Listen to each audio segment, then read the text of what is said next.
My name's Lorna. We live in Berkeley near Newbury, and I have 2 children, but Emily, who's 7, has pulmonary hypertension. So when Emily was born, she was a big baby, but she was really poorly with persistent pulmonary hypertension of the newborn. So she was in intensive care for just a week because she recovered quite quickly, and then we went home from special care 3 weeks later.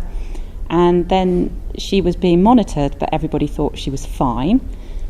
But she was always had a little bit of difficulty for things like climbing stairs, because she'd just get tired and stop halfway up. And so I'd queried that with the doctor, but they felt she was fine. And then at 3.5, she had a chest infection, and it made her really poorly.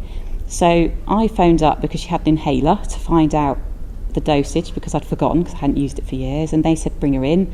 And then very quickly we went from GP to a paediatrician 2 days later, and then we were seen at Southampton by the cardiology team a few weeks after that, and then in Great Ormond Street Hospital a few weeks after that, and discovered that she actually did have pulmonary arterial hypertension, which was called idiopathic at the time.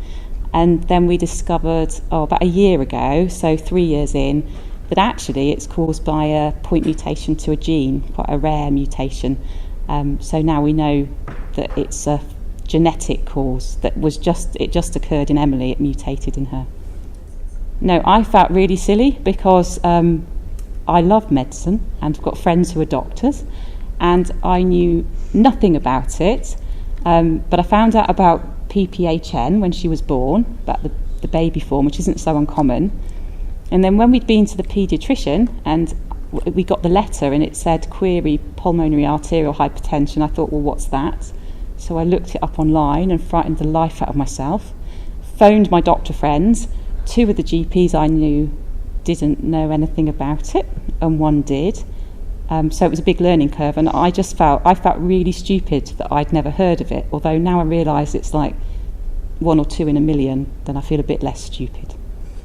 So we're quite lucky in that Emily, her pH, it's not severe and it's been very stable, but we have hospital appointments every 3 months, and every so often that involves a few days if she's going in for a catheter where they actually measure more accurately the pressures in the lungs, because that has to be done under general anaesthetic. And then also just occasionally when she gets poorly, sometimes she gets very poorly and we end up having to go and be seen at the hospital, the local hospital, just to make sure everything's okay. So we're just slightly on edge, is what I would say, but actually it's part of normal life, and I don't think Emily thinks she's poorly. She's not. It's just her and how she is.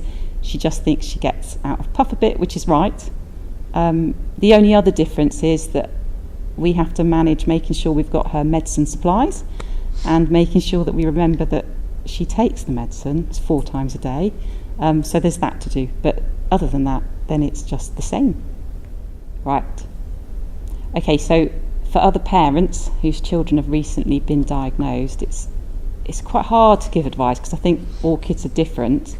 I don't think I could have stopped myself looking things up online, but I tell them to remember that children are very, very different, and that they might read things that are really scary, but it probably doesn't apply to their child because this is very rare and the children are all very different. I would also say that the team at Great Ormond Street are amazing, and that the medical care that Emily's had and the support that we've had has been just completely brilliant, and that they can be totally trusted.